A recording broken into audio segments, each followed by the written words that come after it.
Semana passada nós falamos aí no versículo 7, falando sobre os misericordiosos, e nessa manhã nós vamos falar aí dos limpos de coração. Slide para a gente acompanhar junto aí. Vamos fazer a leitura.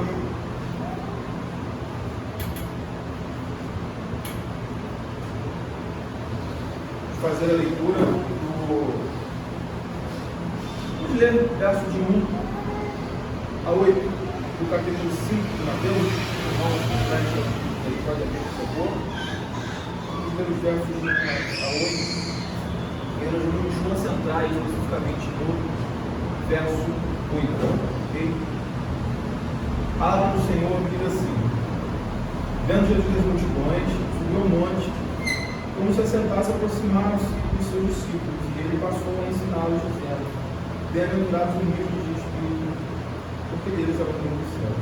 Bem-aventurados os que choram, porque serão consolados. Bem-aventurados os mansos, porque herdarão a terra. Bem-aventurados os que têm fome e sede de justiça, porque serão fartos. Bem-aventurados os misericordiosos, porque alcançarão misericórdia. Bem-aventurados os limpos coração, porque verão. Vamos orar nesse momento, que nosso Deus abre o entendimento para a gente entender Cristo que nós temos. Senhor Deus, Pai bendito, nós nos alegramos, ó Deus, com o teu povo, como membros da família do Pacto, como filhos da aliança. Nós pedimos, ó Deus, nesse dia santo, dia do Senhor, que o Senhor se agracie de nós, que o teu Espírito, ó Deus, esteja movendo nossos corações com a profundidade, com a grandeza desse texto que acabamos de ler, fazendo as devidas aplicações dos nossos corações, para que possamos, ó Deus, não somente sermos ouvintes da sua palavra, mas praticantes, filhos amados, que te honram nesse mundo. O Senhor nos abençoe, Senhor, no entendimento da sua palavra, superando as nossas limitações, as nossas falhas, nos abençoando, Senhor, no entendimento. Assim oramos, em nome de Jesus.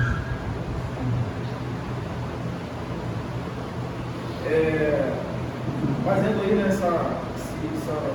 esse ponto introdutório, nós observamos até aqui um padrão de coerência. Se você deixar sua Bíblia aberta aí nas bem-aventuranças, você pode passar o olho e ver essa ligação, esse padrão de coerência entre o que é recebido como bênçãos decorrentes da obra de Cristo e o seu resultado. Nós vamos ver isso claramente, que é o padrão de vida moldado pela ótica do reino de Deus. Então a gente vai perceber aqui que a sexta bem-aventurança mantém um paralelo que apresentamos na exposição anterior com relação às quatro primeiras. Nós vamos ver esse ponto aí que é interessante. Esse padrão de coerência aí que liga a estrutura, que vai ligar a estrutura das bem-aventuranças dentro desse padrão de coerência. Em uma nós vemos aquilo que nos falta, na outra nós vemos aquilo que pela graça é recebido e aquilo que é colocado como um padrão distintivo dos filhos de Deus. Ok? Então o ponto aí é basicamente isso.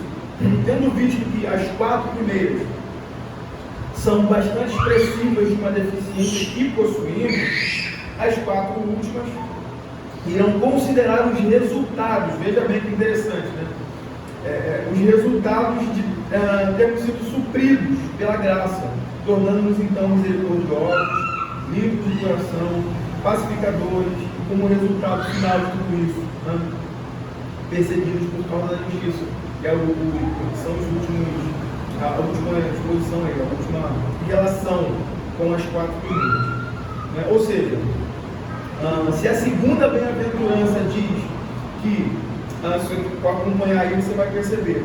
Felizes são aqueles que lamentam a própria falta de retidão. A sexta bem-aventurança vai seguir esse padrão de coerência característico dos filhos de Deus, afirmando que esses são os únicos que de fato expressam a retidão em seu íntimo. E é interessante esse ponto aí do seu íntimo, do coração, aquilo que não é visível aos olhos, porque e essa é a fluente, é o ponto que flui dessa bem-aventurança, porque esses são de fato que receberam uma operação especial da graça, eles receberam a obra da graça operada no seu coração, então eles são convencidos de pecados, levados a confessar os seus pecados sinceramente diante de Deus, e abandoná-los. Essa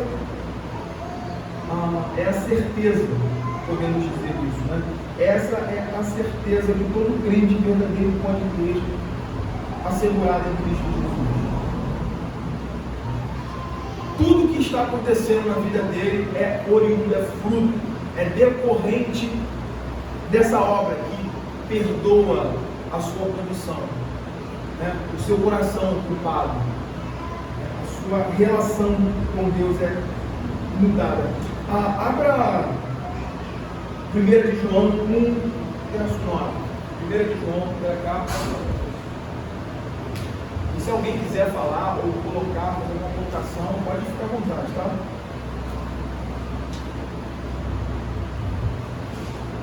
Vejam que a primeira carta de João vai dizer no verso 9, capítulo 1, verso 9. Se confessarmos os nossos pecados, Ele é fiel e justo para nos perdoar os pecados e nos purificar de toda injustiça. Se dissermos que não temos cometido pecado, fazendo mentiroso e a sua palavra não está em nós. O ponto aqui é basicamente esse. Como a gente colocou aí no slide. Um coração limpo é fruto do perdão divino.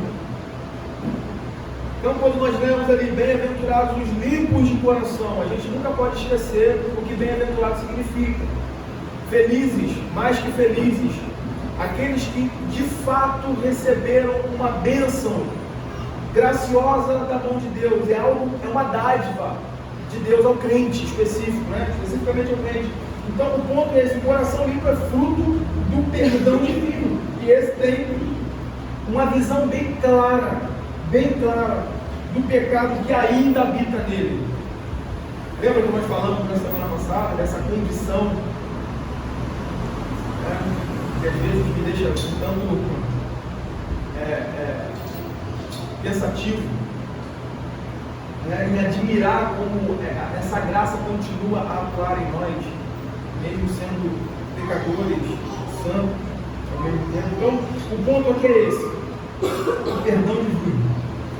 E a partir disso nós temos uma visão bem clara do pecado que ainda habita em nós. Como consequência, nós, o verdadeiro crente, é levado ao constante arrependimento, a confissão de pecados e o abandono do pecado. É esse processo contínuo de mortificação, que vai expressar, que vai dizer de fato: algo ocorreu em nós internamente. Essa graça interna, ela se expressa. Então, a realidade contracultural do reino de Deus, mais uma vez, é expressa aqui, ela é apresentada, colocada aqui diante dos nossos olhos como um ponto paradoxal. Ponto paradoxal, porque aqui, mais uma vez, nós somos confrontados com o fato de que somos, ao mesmo tempo, puros, limpos, mas pecadores, transgressores e santos. É a realidade que vai confrontar a nossa existência constantemente. Essa realidade que vai caminhar conosco. E é isso que nós vamos ver, que nós vamos tratar aí nessa bem-aventurança, verso 8 do capítulo 5. Mateus, bem-aventurados os limpos de coração, porque verão a Deus. Pois não, pode falar.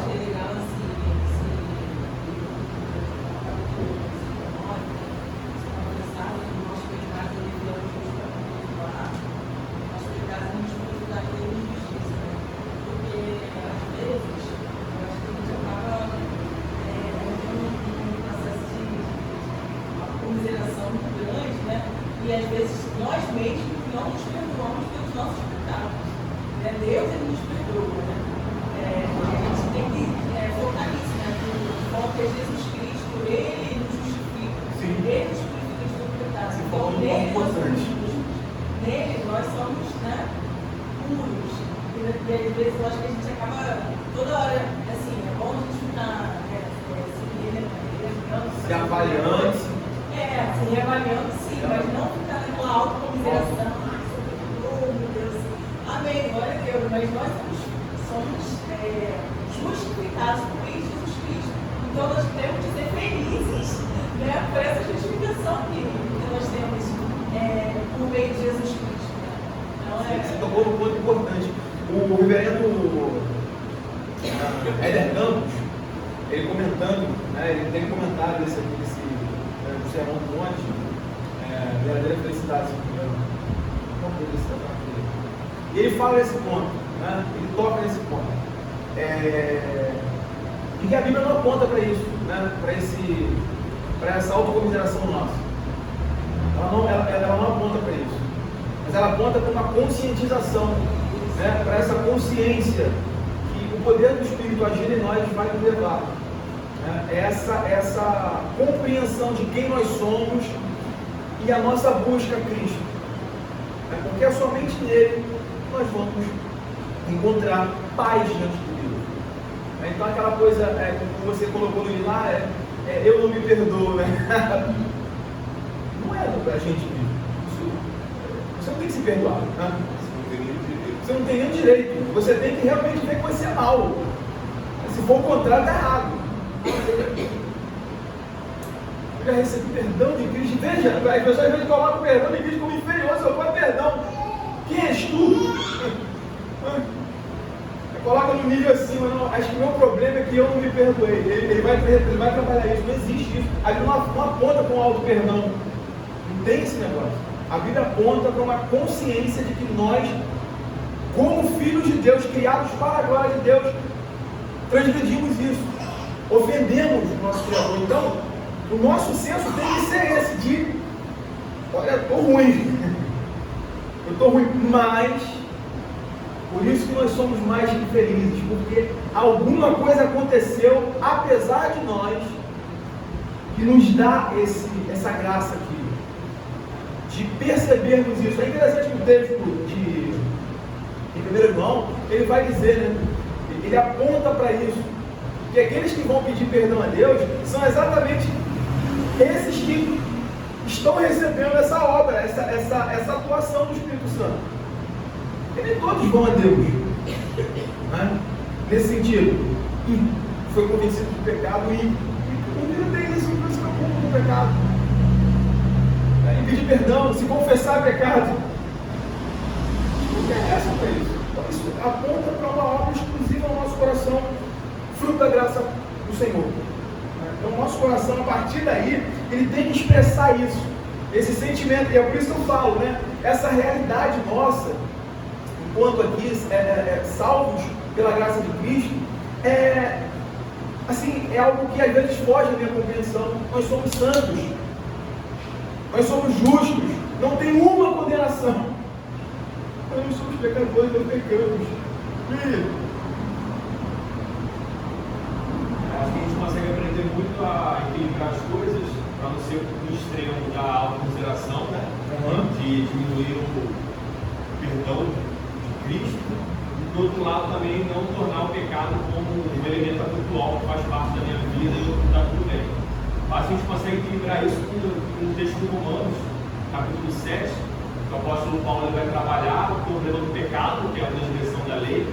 E ele vai fazer uma reflexão, que é a ideia da consciência, conscientização, de que existe uma lei que está em conflito com a lei do Espírito, que atua dentro dele, e E a gente consegue perceber, pelo escrito de Paulo, como ele está contrito, e como ele sofre por causa desse pecado, porque aquilo bem que ele quer fazer, ele não consegue, e o mal que ele sabe que ele não deve fazer, ele não quer, ele acaba fazendo.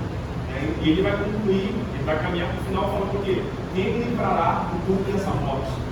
Quem me livrará do corpo dessa morte? Aí ele fecha falando, Graças a Deus. graças a Deus, Jesus Cristo, porque nenhuma condenação há para aqueles que estão em Jesus. Então Paulo consegue equilibrar as coisas. Ele é constata o pecado, ele constata a necessidade de consciência, de contrição, de sofrimento por causa do pecado, e ao mesmo tempo ele traz o escape, o alívio, porque não há mais condenação àqueles que estão em Jesus Cristo. Ele aponta para Cristo, né? A solução não está nele, né? Ele aponta para isso. No final de tudo, a articulação que ele está fazendo, ele está aí, os olhares são lançados em Cristo. Graças a Deus. Eu acho muito bonito isso, né? É muito interessante isso, né? A forma de Paulo, às vezes, se enxergar quase que sem saída. Sem saída, né? É desse labirinto, mas aí entram mais Jesus, mais Deus sendo rico em misericórdia, nos amor de Cristo. Então, é isso. Ele equilibra isso, né? Ele coloca a gente como de fato tem que ser a coisa, mas ele aponta para Deus. O foco é esse. Bom. E aí, dentro ainda dessa perspectiva que nós estamos construindo aí, né? McWayne, ele vai acertadamente dizer que esta é a mais abrangente de todas as bem-aventuranças. Aqui, santidade e felicidade são completamente descritas e colocadas juntas. Não tem um outro caminho para a felicidade verdadeira. E a gente tem que lembrar que o ponto ali é exatamente isso. O Senhor Jesus está colocando uma realidade contracultural do reino de Deus sobre a realidade desse mundo caído. Né? Ele está imprimindo o que de fato é um homem feliz. E o homem feliz, dentro dessa perspectiva, é esse homem que recebeu o perdão de Deus, tem consciência do seu estado e ele caminha em santidade para fim de agradar a Deus, o mundo. Então, santidade e felicidade são completamente descritas e colocadas juntas. Ou seja, não há verdadeira felicidade sem genuína convicção de pecados e santificação. Esse é um ponto que nós precisamos olhar com calma nas Escrituras. Porque a ênfase bíblica, como nós colocamos aí, a ênfase bíblica está sobre um coração limpo e uma vida santa. Nisso consiste a verdadeira felicidade. Esse é o ponto. Tá? Olha o que diz aí 1 Tessalonicenses 4, versos de 3 a 4. Pois esta é a vontade de Deus, a vossa santificação, que vos abstenhais da prostituição, e cada um de vós saiba possuir o próprio corpo em santificação e honra. Em santificação e honra. O ponto crucial que nós devemos observar aqui é esse. A verdadeira fé, a verdadeira religião consiste em pureza de coração. E isso, mais uma vez, pressupõe uma obra magnífica, uma obra poderosa da graça no coração do pecador arrependido. Isso pressupõe um poder sobrenatural que vai além dele, que revela o poder de Deus. O que vai confirmar aquilo que nós temos visto aqui recorrentemente, sobre esse pacote que recebemos ao ingressarmos na vida cristã. Isso faz parte de algo preparado por Deus para o povo do pacto. Isso faz parte desse pacote que nós estamos vendo um a um aqui, né? Item a item desse pacote. Cada virtude que precisa ser encontrada em nós e expressar essa obra magnífica da graça de Deus em nosso coração. Então isso vai apontar diretamente. A ênfase que eu quero dar aqui, que fique bem clara, né? Para onde o texto está apontando, é exatamente essa. Abra Ezequiel. Na verdade está aqui, né? Eu trouxe aqui, eu deixei aqui para a gente olhar, a gente lê junto.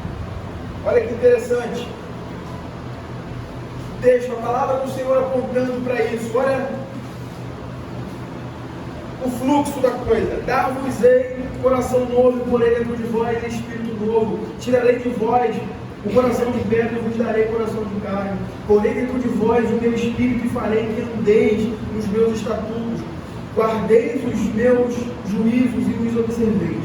Jeremias 32, versos de 38 a 40. Eles serão meu povo, e eu serei o seu Deus. Dar-lhes-ei um só coração e um só caminho, para que temam todos os dias, para que me temam todos os dias, para seu bem e bem dos seus filhos. Aí verso 40, muito interessante.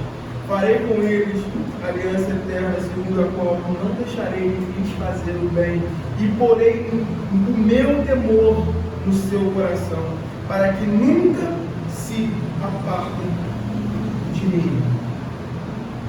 Nunca se apartem de mim. O ponto é esse: o homem limpo de coração é feliz porque foi alvo das bênçãos do pacto. E como alvo desses bens eternos, eles receberam um coração disposto ao temor do Senhor, um coração que está continuamente disposto a temer a Deus, a honrar a Deus, a amar a Deus, e a nunca se desviar dos seus caminhos, nunca se apartar da lei de Deus. O homem limpo de coração é isso, e ele é feliz exatamente porque as bênçãos do pacto os alcançam. E eles estão vivendo aqui nesse mundo sob essa perspectiva, sob essa ótica do reino de Deus. É por isso que às vezes nós nos encontramos em situações adversas, de dor, de sofrimento, de perseguição, de privações, e nós nos alegramos no Senhor, porque o nosso coração se regozija na obra que Ele fez internamente em nós, algo que era impossível aos nossos méritos. Então nós estamos em paz com Deus. Isso é fruto desse apaziguar da nossa relação com Deus, que era de ira, de inimizade. Um coração limpo, antes de tudo, ele está em paz com Deus. E ele se alegra, ele se satisfaz na obra primeiramente interna que foi operada no seu coração, e ele expressa isso em gratidão a Deus, num procedimento santo, numa vida que agrada a Deus. Aqueles que são puros de coração mostram-se sob o poder transformador do Evangelho, que humilhou sua justiça própria. Lembra?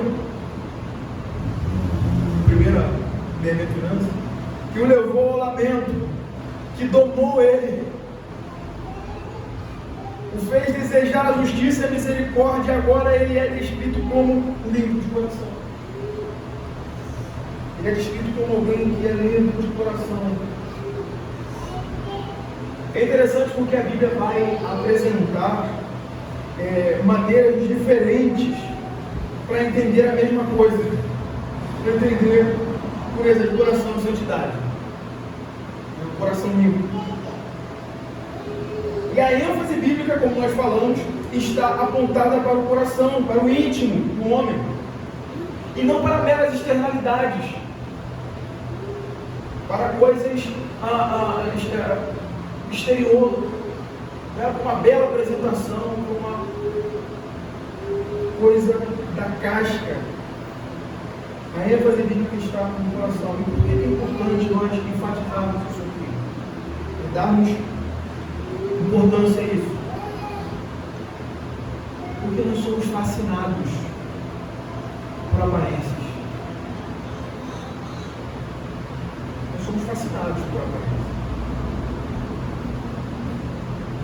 No que aparentamos para os outros e no que os outros aparentam. Essa é a realidade do nosso coração. E às vezes nós estamos mais preocupados com o exterior do que com o coração, com o íntimo. Vou lembrar novamente a ênfase bíblica, a ênfase bíblica no coração, no íntimo, na intenção, no íntimo do coração. E o fato de que somos fascinados em aparência é interessante porque esse não é um problema moderno. Esse não é um problema do nosso tempo. Não é. Nós vamos observar durante todo o ministério terreno de Jesus o seu cuidado com aqueles problemas, os problemas típicos do ser humano. E esse é o principal. A fonte de onde tudo emana, do coração. Coração. O provérbio vai dizer isso, né? Sobre tudo que se deve guardar, guarda seu coração, porque dele procede a saúde da vida. Sobre tudo que se deve guardar, atento em guardar no coração, porque é dele que procede as saídas da vida. E é exatamente por isso, por esse ponto. Interessante isso, né? É exatamente por esse ponto que a pregação do Evangelho começa. Quando o Evangelho é pregado na sua inteireza, quando ele é pregado de forma fiel, ele desvenda tudo quanto se oculta em nós, e que é contra Deus, mas que nós estamos lá dentro contra o Senhor. Ele vai lá, ele desnuda isso, ele mostra, ele revela a vileza do nosso coração, e é algo impressionante, porque mais ninguém tem esse poder de sondar o nosso coração como o Evangelho tem, de mostrar a nossa miséria, de nos envergonhar, de nos humilhar, como o Evangelho pode. Ele nos deixa nos Jesus. Ele expõe de fato quem nós somos. Tá? E essa é uma questão crucial dentro do cristianismo, porque, leia comigo, o cristianismo começa com essa, ou por essa indagação: qual é o estado do meu coração? A pregação do Evangelho, ela vem, ela confronta, ela nos dá a má notícia, ela mostra a nossa condição inicial, feitos à imagem de Deus, à semelhança de Deus, para a glória de Deus, para a obediência a Deus. Nos mostra que nós caímos dessa condição. Ela mostra o estado de miséria em que nós nos metemos e a ofensa feita a Deus. Então ela vem mostrando tudo que é cabível a nós, a nossa miséria. Ela mostra a má notícia, que é contra nós, e isso faz com que nós questionemos isso. E agora, qual é o estado do meu coração? Qual é o estado do meu coração? E nós vamos ver, através da revelação de Deus, na sua palavra, que o estado do nosso coração é um estado terrível, um estado de miséria. E a nossa única esperança está em Cristo. Aí entra a boa notícia: mais Cristo, mais Deus, essa misericórdia existente. Então o cristianismo começa por aí, é o coração, da ênfase lá: olha, sondem o coração de vocês. É interessante o que o reverendo Heber Campos vai dizer aí, porque ele coloca o seguinte, dentro do contexto que Jesus estava desenvolvendo isso. Nos dias de Cristo, a religiosidade dos fariseus era extremamente preocupada com aparências exteriores, o que se refletia em sua obsessão pela pureza cerimonial. Eles eram fanáticos por se mostrar aos outros como exemplo de integridade moral e conduta, algo que tinha no cerimonialismo sua expressão mais visível. Então veja a questão aqui, né, do contraste que Jesus está fazendo diante deles, diante da audiência que ouvia a exposição do Sermão do Monte, começa aqui, no capítulo 5. Bem-aventurados os limpos de coração. Bem-aventurados os cerimonialmente, os que estão aí mostrando o exterior, uma casca de religiosidade bonita, toda pompa, toda. Bem-aventurados os limpos de coração. A ênfase vai lá no íntimo, no coração do homem.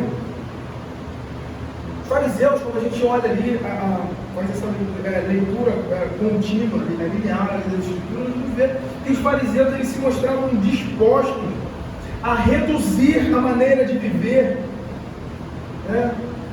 a vida na comunidade do pacto e a retidão a uma simples questão de conduta e ética. Eles reduziam a isso, não vou fazer isso, não vou fazer aquilo. Eles esticavam ali, eles iam ali com uma, hipocritamente, é claro, mas com uma caneta ticando aquelas coisas, principalmente aquelas coisas exteriores dos mandamentos, aquela linha, aquela ótica que você vai fazer. O reflexo disso é o jovem rico, o homem rico. Conhece os mandamentos? Conheço, claro. E parece que Jesus arrumou uma cilada ali, Ele joga um anzol. Na verdade, o jovem rico, ele joga um anzol para Jesus. E Jesus retorna para ele. Conhece? Conheço. Então ele lista ali o que o coração dele está acostumado, que é a aparência. Se você for ver o que é falado ali, são coisas que aparentemente, quando você faz, as outras pessoas estão vendo e vão te julgar como justas, como santas, como boas pessoas. Mas aí Jesus faz a última pergunta. Ele coloca a última pergunta, não vai. Vende tudo que você tem, só te falta uma coisa. Ele fala, só te falta uma coisa. Vai, vende tudo que você tem, dá aos pobres e volta. E você vai ter uma parte, ter uma herança. A Bíblia diz que ele ficou profundamente triste e se ausentou. Ele foi para onde? Ele estava curvadinho diante do Deus dele. Ele era um idólatra. Ele tinha um outro Deus. Ele amava o seu dinheiro. Ele amava a sua condição. Estava transgredindo primeiro. Porque é uma coisa que está lá dentro do coração. Ninguém via isso. Ele achava que a exterioridade, o estereótipo ali das outras, que tange ali mais uma questão horizontal nossa, nossas relações diante da revelação de Deus, mas com os nossos próximos, com o mundo que vivemos, essa interação. Se você pecar, o Tiago vai falar, se você que cuida guardar a lei, pecar em um somente, tropeçar em um, você é culpado de transgredir toda a lei. Tem meu termo. Jéssica. Porque você fala sobre isso no coração, eu lembrei de um livro que eu tô lendo,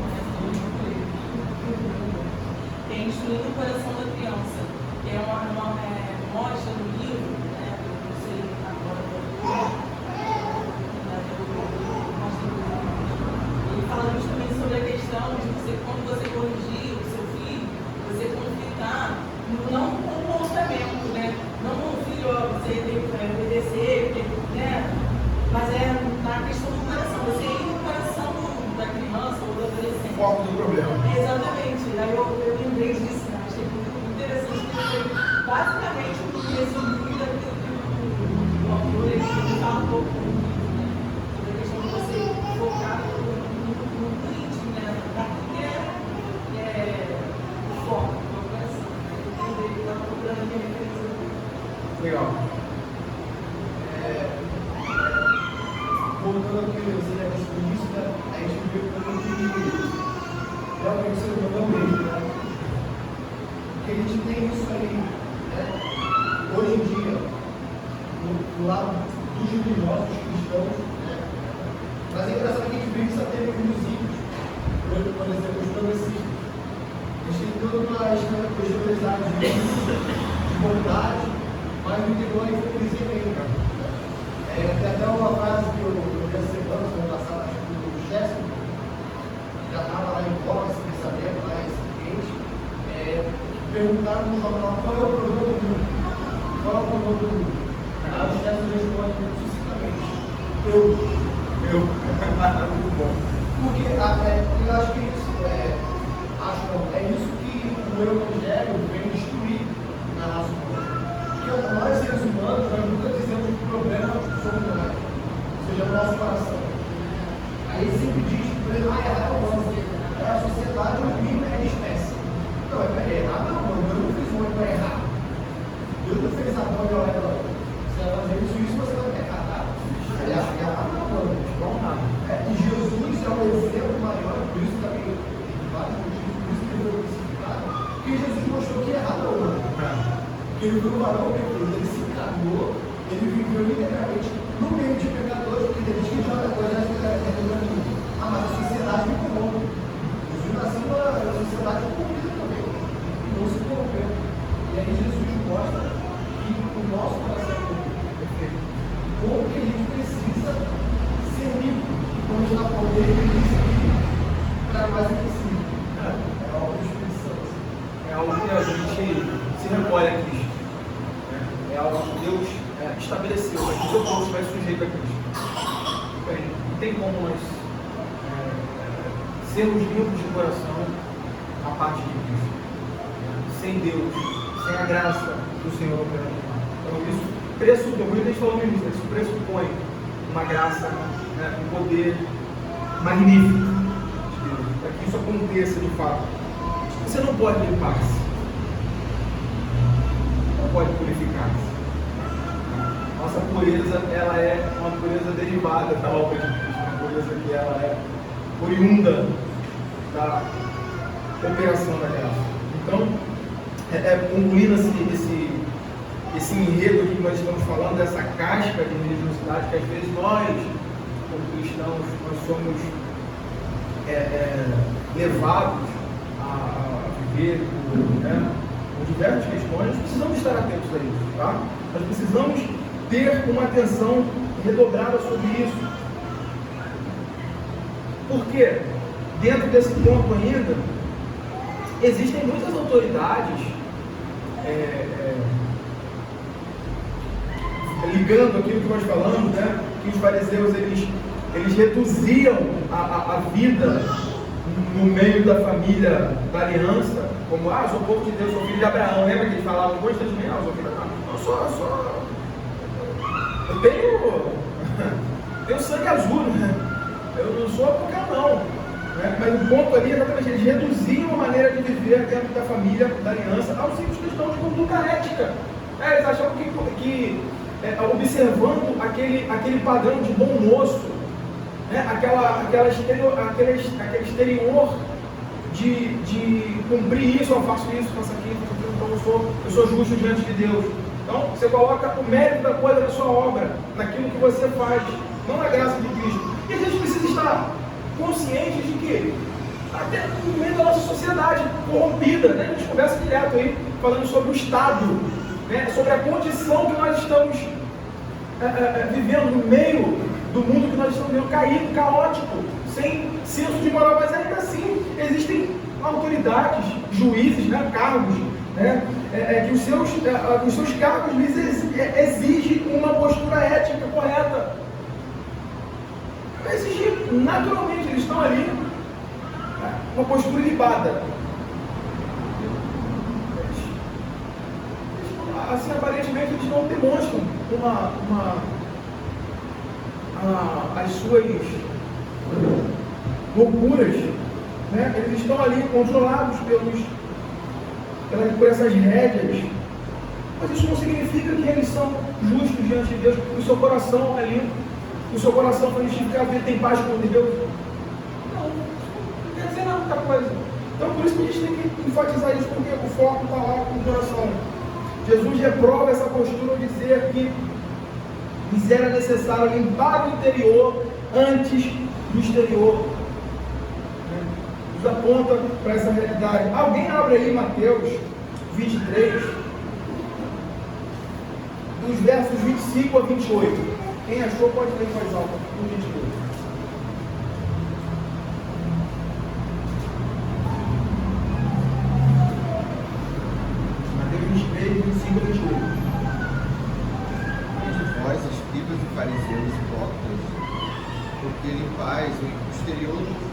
copo e do prato, mas esses por dentro estão cheios de rapina e intemperança. Fariseu cego, limpa primeiro o interior do copo, para que também o seu exterior fique limpo. Veja. Continua, é 28, vai até 28. Ai de vós, escribas e fariseus hipócritas, que sois semelhantes aos sepulcros caiados, que por fora se mostram belos, mas interiormente estão cheios de ossos mortos e de toda imundícia. Assim também vós, exteriormente, pareceis justos aos homens, mas por dentro estáis cheios de hipocrisia e de iniquidade. Perceberam? Essa questão do apontamento de Jesus? Vejam isso, o discurso de Jesus sobre os limpos de coração, além de revelar uma marca da identidade cristã, da identidade do verdadeiro Filho de Deus, também era uma condenação declarada ao estilo de vida farisaico dos líderes religiosos da sua época, que eram como sepulcros caiados, limpos por fora, mas podres por dentro. A ideia aí desses termos que Jesus coloca, que Jesus usa aí, no versículo 20, assim também, vós exteriormente pareceis justos aos homens, mas por dentro estáis cheios de hipocrisia e iniquidade. Falando dessa sepulcros caiados, é aquela ideia de um lugar muito bem pintado, né? Você tinha uma espécie de cal, né? Mas uma espécie de tinta, né? Que dava exteriormente assim uma visão muito bonita, parecia que era uma construção muito bela, muito bonita por fora, mas o fato era que por dentro tinham ossos podres, né? Era um estado de podridão, de morte ali dentro. E por mais estranho que isso possa parecer, a ideia aqui, né, dessa comparação que Jesus está fazendo é que uma vida dessa forma é uma vida que é vivida com a morte por dentro, com a morte operando toda sorte de podridão, a corrosão, a imundícia, enquanto por fora se tem um espetáculo de beleza, um espetáculo lindo, aparente, dentro está sendo corroído, está podre, tem morte, fede,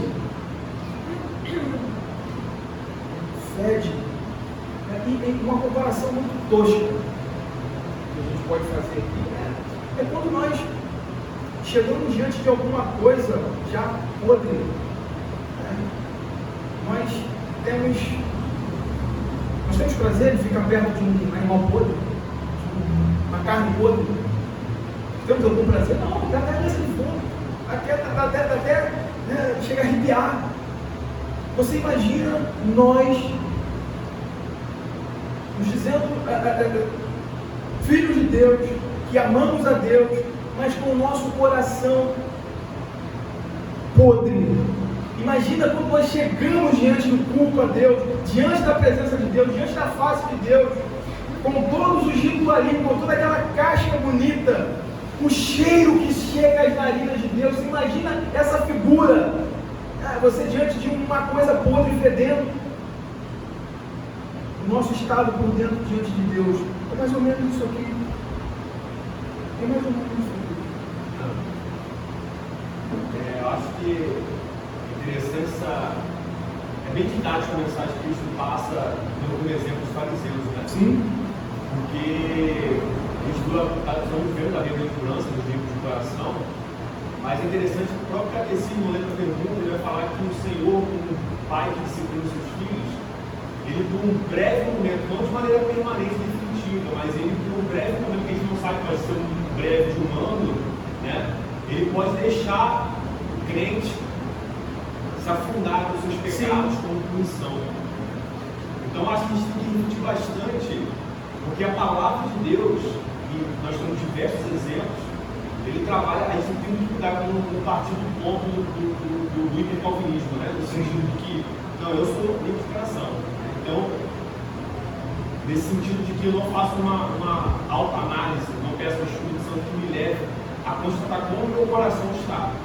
Porque por mais que não seja definitivo, quantas vezes nós pecamos de maneira permanente, graves pecados, escondemos esses pecados, não confessamos a Deus, isso fede, e nós vamos para a igreja, né? Viemos para cá e cultuamos a Deus com uma aparência de estar tudo bem, né? Estando muitas vezes com uma podridão guardada dentro de nós. E o próprio salmista vai dizer, né, que parece que os ossos dele secaram, né, uma ideia de morte, ele não está confessando pecados. Né? Quando eu me calei, parece que meus ossos secaram. Então, eu acho que a grande que a gente tem que olhar a palavra de Deus é no sentido de que o Senhor sempre está nos chamando. Nós temos visto isso no livro de Oséias. Né? Deus sempre chama, e às vezes nós fazemos nossos ouvidos duros, o nosso coração duro, mas quando o Senhor vir, ele vem com juízo, quando nós estamos vendo o livro de Oséias, o negócio é duro. Aí chegou o dia, é o dia que o Senhor fala que ele nos deixa, não definitivamente porque nós somos filhos dele, mas ele nos deixa. E esse breve momento sem a atuação de Deus na nossa vida é o ai, né? É o ai de nós. Então a gente tem que ficar muito alerta a isso. Ele aí senta aqui e fala, bem-aventado com os corações, isso aí são problema dos fariseus. Sim, não tem nada a ver comigo, né? Não tem nada a ver comigo. A gente tem essa tendência. Aponta sempre o cara daquela igreja X, daquela igreja Y, que é muito legalista. Acho que a palavra primeiro vem ao nosso coração. Depois você pensa no seu ouvido, né? Olha no seu próprio coração primeiro. A gente tem essa mania. Às vezes está ouvindo uma palavra, a gente pensa, se fulano estivesse aqui, se fulano estivesse aqui, não. Era como isso se enquadra na minha vida? Peraí, deixa. O que isso tem a ver comigo? Isso tem tudo a ver comigo. Tudo comigo. Porque antes de tudo, esse foi o mal dos filhos de Israel naquele tempo, na igreja do Antigo Testamento, do norte. Só não tem, meu amigo. O Senhor falava, vai lá, fala para eles. Eles ouviam e eles, você vê claramente para dizer que eles estavam associando, não, isso aí deve ser para outra banda. Não é só povo do pacto, poxa. A gente pensa nisso, gente. A gente pensa que as maldições do pacto, né, o castigo, a vara da disciplina de Deus, não vai doer no nosso lombo. Por quê? Nós nos iludimos, a gente presta um pouco, a gente dá o dízimo, a gente faz isso, a gente faz tudo mal. Cara, o castigo é para o lombo, a vara é para o lombo dos filhos de Deus. E vai castigar de forma mais severa aqueles que têm mais luz. Acontece, a gente não pode esquecer disso. E isso que o Vinícius falou, estava aqui, né, de alguma forma expressa no que Apocalipse 3 vai dizer. Apocalipse 3:1 vai dizer assim: ao anjo da igreja em Sardes escreve, estas coisas diz aquele que tem os 7 Espíritos de Deus e as 7 estrelas. Conheço as tuas obras, que tens nome de que vives, mas estás morto. Estás morto. Estás morto.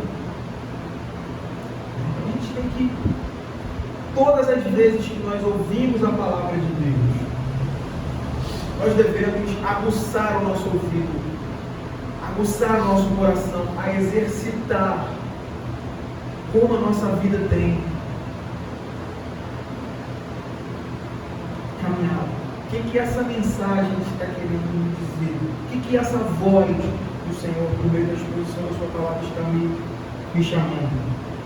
Porque se nós perdermos isso de vista, nós corremos o risco de sofrer desse abandono. O Senhor dele faz isso. Você vai ver recorrentes mostras disso. Que o povo se endureceu tão grandemente no seu pecado, o Senhor se retira deles. Ele deixa eles, de alguma forma, sentirem, a sentir, né, essa ausência dele. Em sua deterioração, deteriorização moral, espiritual, religiosa, a coisa vai embora para trabalho. Então o Senhor faz isso. E lá no final dessa ladeira, o Senhor vai estar lá. Você veio até aqui, né? Você se afundou, né? Eu deixei que você veio até aqui, porque a gente vai ajustar pontos. A gente vai acertar agora, como é o pai ou a mãe que chama o filho. Eu não te falei? A gente vai ver isso à noite, mas já deu um spoiler. Do acerto de contas ali. Chegou o dia. Você não deixa aí, eu falei. Agora vem cá. Aí o Senhor puxa os termos da lei aqui, ó. Lembra disso que eu tinha falado? Disso. É aquela ideia lá de Amós. Por dois ou três pecados não sustariam o castigo.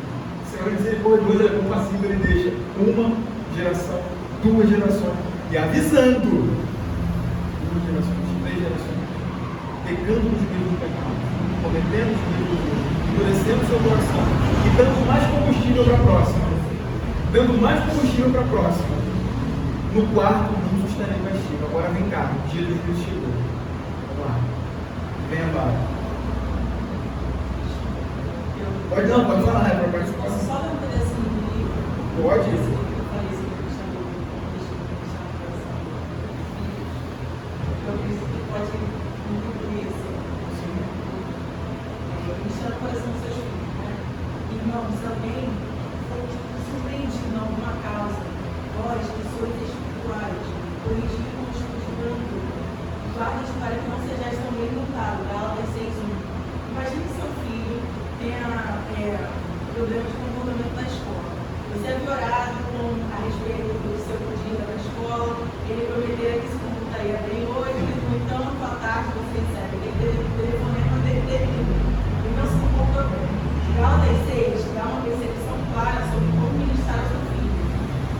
Irmão, se alguém for surpreendido com uma fala, seu filho possa te enganar. O coração dele, assim como o seu, está sujeito a muitas tentações. Ele não se levantou de manhã e disse para si mesmo: vamos ver que a atitude poderia ter hoje para embaraçar, envergonhar, desonrar e frustrar a mamãe e o papai. Então o que aconteceu? Porque ele se comportou mal de novo. Se compreendemos o coração, entendemos o problema. O seu filho foi enganado por causa dos ídolos do seu coração. Seu orgulho, sua ira, seu amor próprio, sua rebeldia ou atacado.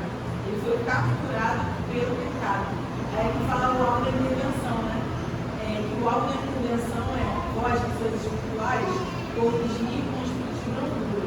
Você pode ser tentado de agir com raiva e paciência a falha de seu filho, mas o seu filho precisa de restauração. O seu papel é prover encorajamento ao seu filho. Ele precisa saber que há graça, perdão e misericórdia para aqueles que se voltam para Cristo. É só concluir um pouco da Legal. Isso é interessante. Isso aponta, gente, para isso que a gente está falando aqui, né? Que a causa, né? O foco do problema é a nossa natureza. Ela frequentemente nos embosca. É a mão emboscada que às vezes a gente está ali. Se a gente não tiver tempo vigilante no nosso coração, por meio da palavra, com uma vida na leitura da palavra, uma vivência dos santos, comum dos santos, nós seremos facilmente presos para a nossa própria natureza pecaminosa, comum e sacanagem. Então Jesus, ele mostra, ele continuando, Jesus mostra que uma pureza cultural que se preocupa unicamente com exterioridade inadequada. E a Tiago 1, verso 27, ele aponta para isso.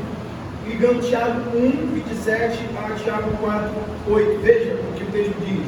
A religião pura e sem mácula para com o nosso Deus e Pai é esta: visitar os órfãos e as viúvas das suas tribulações e a si mesmo guardar-se incontaminado do mundo. Aí Tiago 4, 8. Chegai-vos a Deus e Ele se achegará a vós outros. Purificai as mãos, pecadores, e vós que sois de ânimo dobre, limpai o coração. Limpai o coração. Quando unimos os dois textos, nós vamos perceber que o padrão de pureza e santidade requerido nas Escrituras, que é requerido de nós, não se contenta, isso é importante, tá? Esse padrão exigido que é exigido pela Escritura, não se contenta apenas com um ou com o outro. Só um coração que não tem obras, só um coração teoricamente limpo, mas que não se expressa em boas obras, ou só umas boas obras sem isso, um sem o outro, mas com a totalidade, com um ser completo. É isso que o Senhor exige do seu povo, o povo do pacto, um coração completo, não fingido e não dividido. É interessante essa didática e essa temática das Escrituras, dessa relação completa que Deus exige do seu povo. Quando Deus estabelece o seu pacto com Abraão e faz promessas a ele e a sua descendência, isso está ali permeado. Quando atingiu Abraão, Gênesis 17:1, quando atingiu Abraão a idade de 99 anos, apareceu-lhe o Senhor e disse: eu sou o Deus Todo-Poderoso, manda na minha presença e ser perfeito. Olha, Deuteronômio 18:13, perfeito serás para com o Senhor teu Deus. Mateus 5:42, portanto, sede vós perfeito como perfeito é o vosso Pai Celeste. O ponto aqui é esse, essa perfeição que é exigida de nós, não é que nós não vamos cometer erros, que nós não vamos pecar, mas é o ponto em que o nosso coração está ligado, é a inteireza, é o ser completo. Quando nós vemos aqui a ideia de perfeito, ser perfeito é exatamente isso, completo. É aquilo que é ilustrado na vida do próprio Davi. Um homem pecador, um homem que em muitos momentos falha, mas é um homem que tem o seu coração na lei de Deus, o seu coração completo, coração ligado a Deus. O ponto aqui é esse, um coração puro e mãos limpas significam uma vida total, como diz o slide, não dividida. Ser perfeito é isso, sincera e sem reservas para o Senhor. Coração puro e mãos limpas significa uma vida total, sem estarmos divididos com os nossos ídolos, com os nossos amores terrenos. É uma vida total ao Senhor. No verso 8, também aventurados os limpos de coração, porque verão a Deus. Ele aponta para essa realidade. Então nós precisamos olhar para isso. E embora a sexta bem-aventurança trate de algo intimamente relacionado à sinceridade, está relacionado, e a ausência de hipocrisia, aqui é algo importante a ser destacado quanto à sinceridade. Nós vamos ver aí, né? Que é o que está escrito aí no slide. A bênção da sexta bem-aventurança não é pronunciada, veja isso, indiscriminadamente sobre todos quantos são sinceros, mas antes sobre aqueles que em sua adoração ao Deus verdadeiro são coerentes com a verdade revelada em sua palavra. Ele é coerente com a revelação de Deus, com a palavra, com as Escrituras, e se empenham sem hipocrisia para guardá-lo e glorificá-lo. Então o ponto é esse. Essa bem-aventurança está intrinsecamente ligada à apreensão da vontade revelada de Deus e comprometida a pessoalmente guardar os seus mandamentos em reverente amor. Ela apreende aquilo que é dito, né? Ela parte daquilo que é a vontade de Deus e ela está pessoalmente comprometida. Não, se é isso, então eu preciso disso. A minha vida precisa estar aqui. Essa compreensão, ela apreende, ela está sujeita à palavra de Deus. A palavra de Deus, ela determina, é isso. somente aquilo só. Vamos lá. Não é uma sinceridade descabida, uma sinceridade por qualquer coisa. E é interessante isso, né? Quando a gente fala de sinceridade, é interessante a gente ter isso, porque olha o que o reverendo Weber Campos ele vai dizer, comentando isso. Se Jesus está se referindo à pureza que vem da sinceridade, precisamos enfatizar que sinceridade em si não basta. É possível ser sincero no erro. Muita gente é religiosamente sincera, é devota, mas está errada, completamente desvirtuada da verdade. Muitos hereges são sinceros em sua devoção religiosa, mas estão cegos pela verdade. É muito possível que alguém seja sincero. Você vai entrar nessas religiões, você olha essas religiões heréticas, que não honram a palavra de Deus, né? Igrejas que deixaram de ser igrejas para serem sinagogas de Satanás. Eles são sinceros no que fazem, eles fazem com toda a dedicação, com todo, mas não sujeito à palavra de Deus, não sujeito à revelação que Deus dá de si, para que a sua igreja seja conduzida. Eles são sinceros nos erros. Isso é possível, tá? Isso é possível.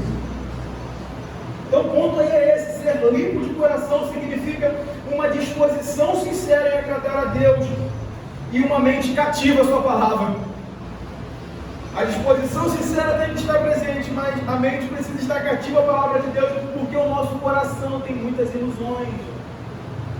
Porque o nosso coração tem muitas questões distorcidas. Sinceridade só não basta.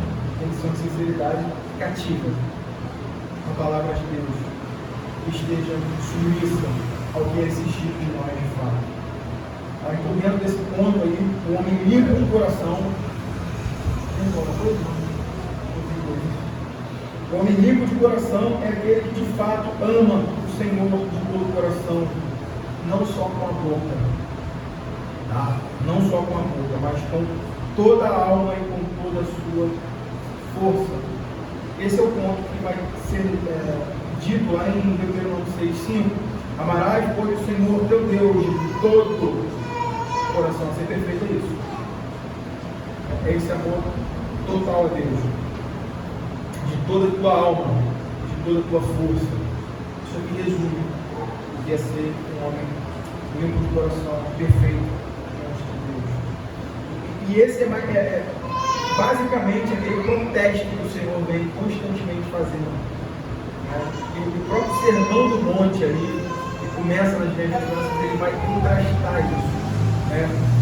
Protestar contra essa linha de entendimento comum,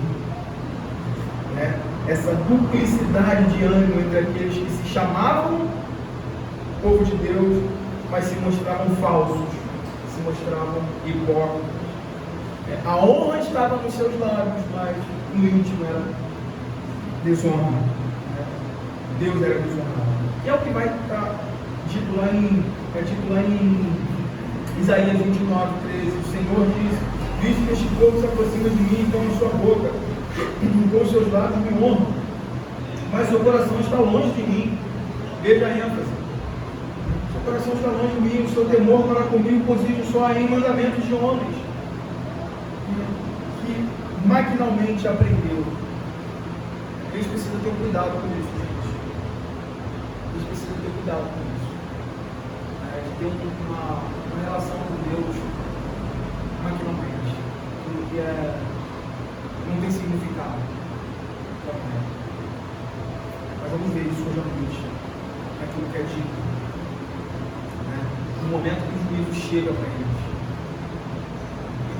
amavam o que eles faziam, eles amavam sacrificar, eles amavam as festas, mas das suas festas cheiravam mal as laranjas, a sua oferta cheirava mal as laranjas, porque eles não faziam aquilo com seu coração ligado em Deus, mas eles ofereciam aquilo com um propósito escuro de agradar o Deus da fertilidade, a Baal e os seus ídolos. Mas eles achavam que Deus Deus da aliança estava saindo, todo ser humano. Nós devemos estar aqui.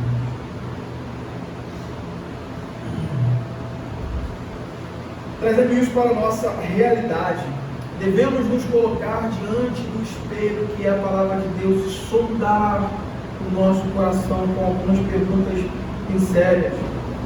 Perguntas do tipo: o meu amor por Deus é puro? Tem Ele o meu coração todo? Tem Ele minha lealdade absoluta? O meu coração está dividido? São perguntas que precisam estar presentes em nossas vidas, nos nossos dias, nas nossas reflexões. E quando as respostas aí, o meu amor por Deus é puro, quando a resposta for negativa, que nós não sejamos hipócritas diante do Senhor. Nosso coração não tem sido todo do Senhor, mas tem dividido com os amores terrenos nossos, com o dinheiro, com as coisas, com o nosso trabalho, enfim, com todas as outras coisas. Por isso está sendo pervertido. E nós, ao avaliarmos isso diante da palavra de Deus, nós sejamos honestos, sinceros diante de Deus e reconheçamos, nos arrependamos disso. Nos voltemos para Deus. O Senhor, eu abandonei esse amor. Eu tenho amado mais, Senhor, o meu trabalho. Eu tenho amado mais uma condição boa. Eu tenho amado mais o meu dinheiro do que o Senhor. Eu me arrependo disso. Porque o fruto das bênçãos que o Senhor tem me dado, eu não tenho empregado para o bem daqueles necessitados. Eu não tenho feito isso. Eu não tenho. Que a nossa análise, que a nossa avaliação seja correta e honesta diante do Senhor, e sejamos levados ao arrependimento. Meu coração está dividido. Essas perguntas devem fazer parte de nossas mais sérias preocupações, pois devemos lembrar de que somente os puros de coração permanecem. Somente os puros de coração permanecem. Mais ninguém.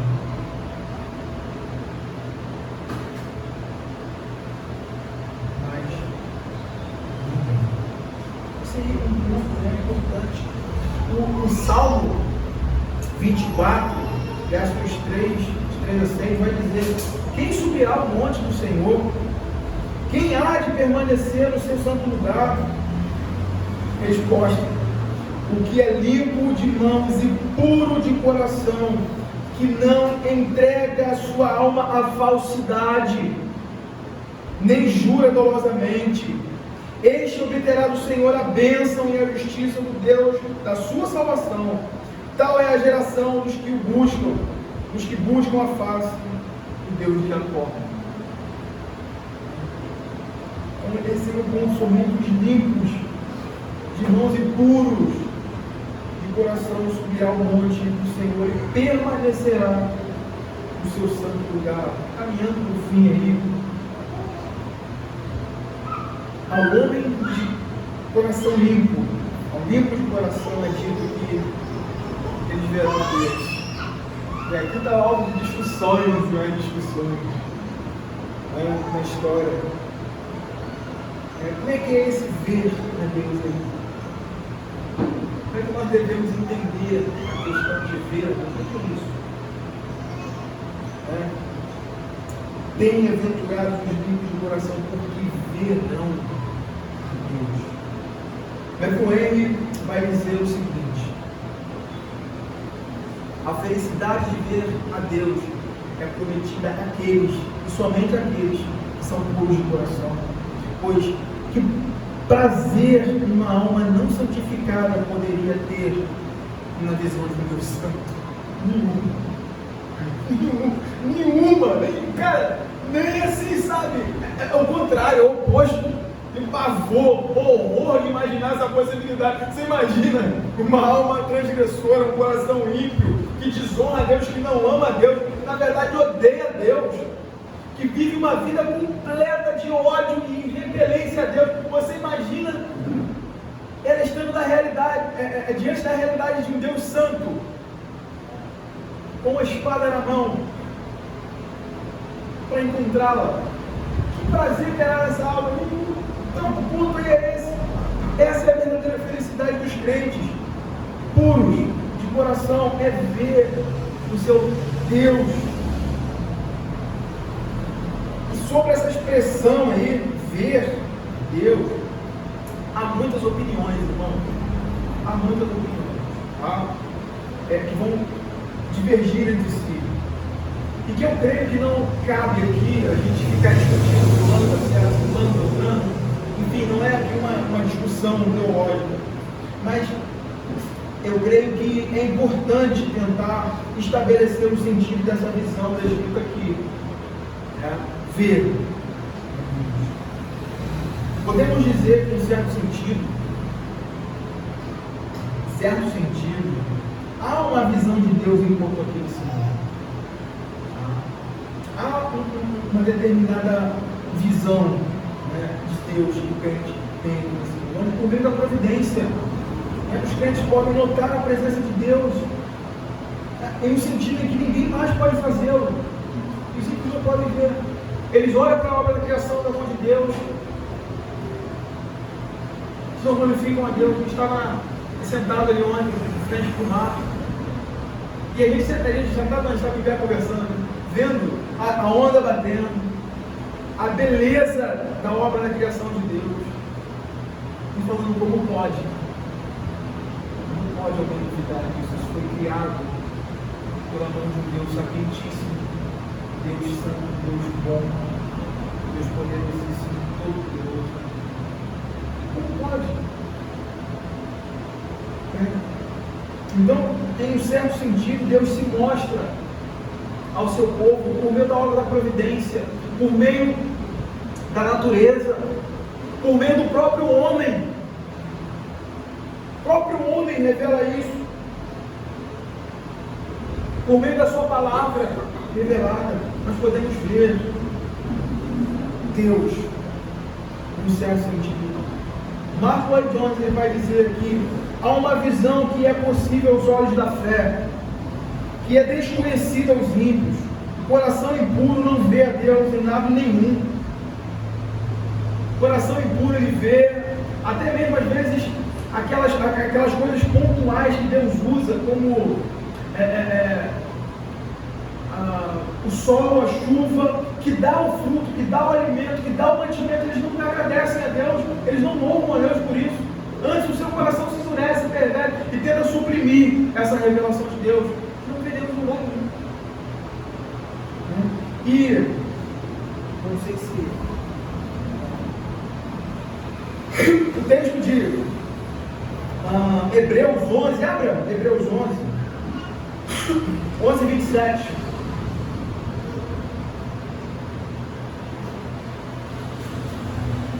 Parece ilustrar bem essa realidade diante de nós.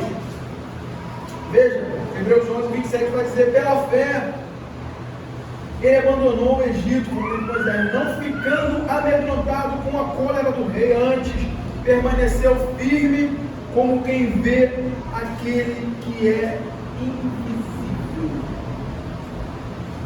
Isso aponta exatamente para a conduta do limpo de coração,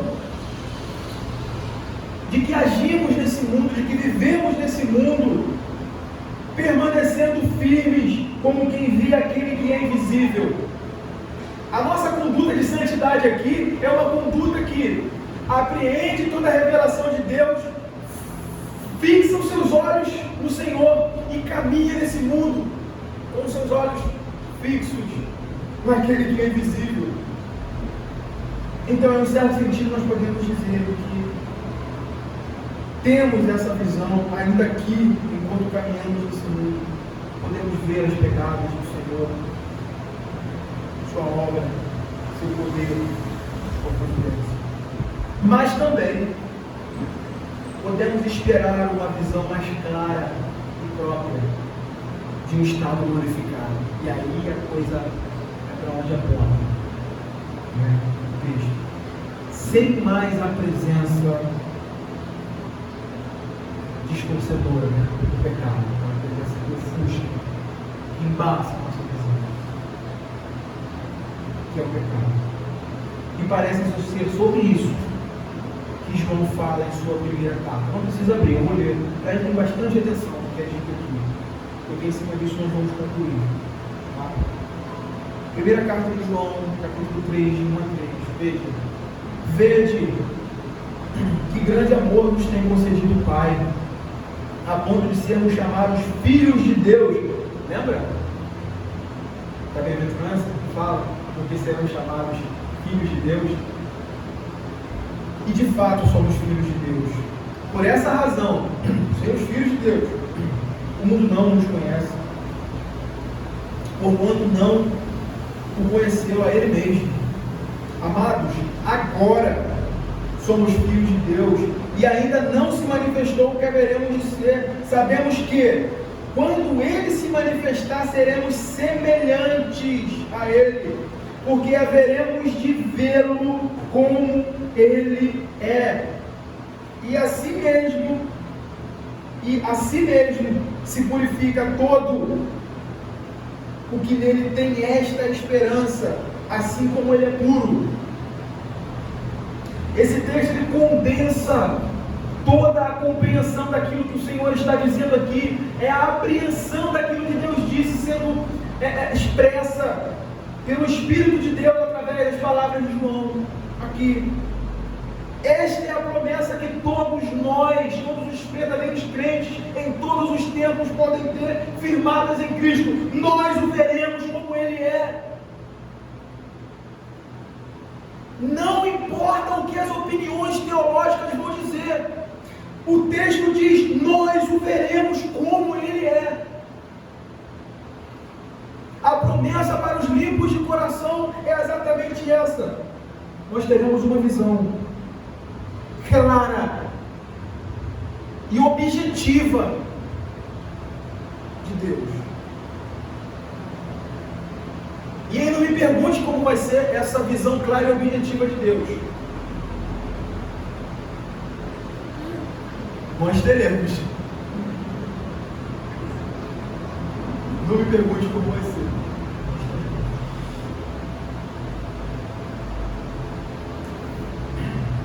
Tudo aquilo que vemos agora, como que por um espelho quebrado, por um espelho manchado, e que ainda se o nosso coração se regozija, a nossa alma saltita dentro de nós veremos face a face, sem a mancha do pecado mudando os nossos olhos, manchando a nossa visão, trazendo cegueira, independentemente do que vão dizer. Mas Deus é Espírito, nossa condição não permite. Nós não vamos a Deus. Estou massificando isso. R.C. Sproul vai comentar isso dizendo: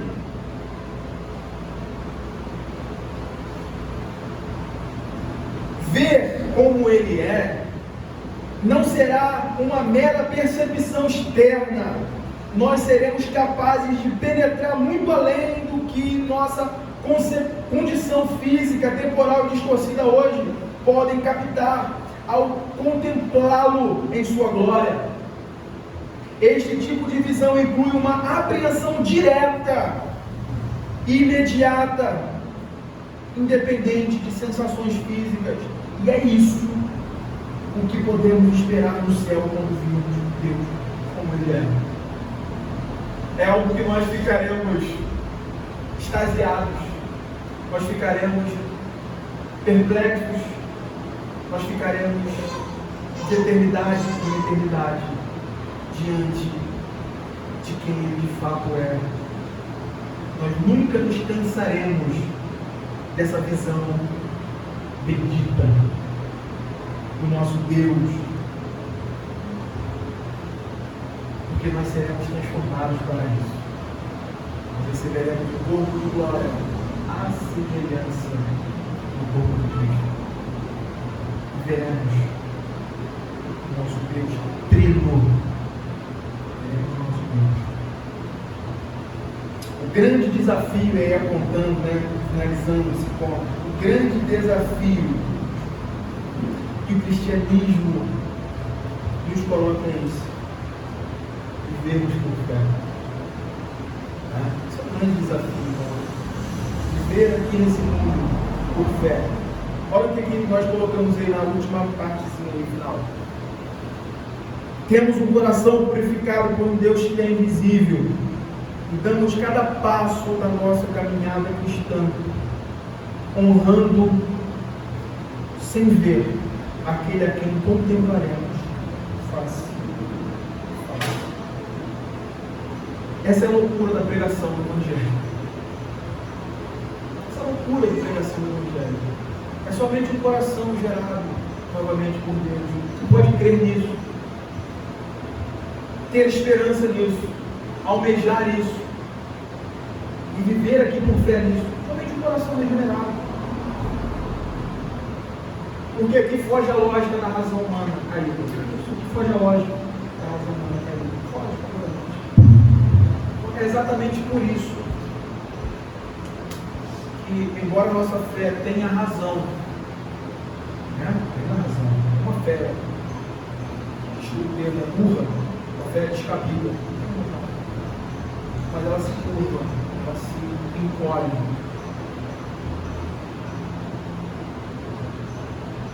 A submissão à fé na palavra de Deus. Nós veremos quando esse saco é. Nós veremos quando esse saco é. Isso alegra o nosso coração. Isso traz aos nossos corações uma visão beatífica, né? Essa visão bendita de que estaremos com o nosso Deus no dia da eternidade. Estaremos diante da face de Deus. Vamos orar. Alguém quer falar alguma coisa? Alguém quer pôr aí alguma contribuição?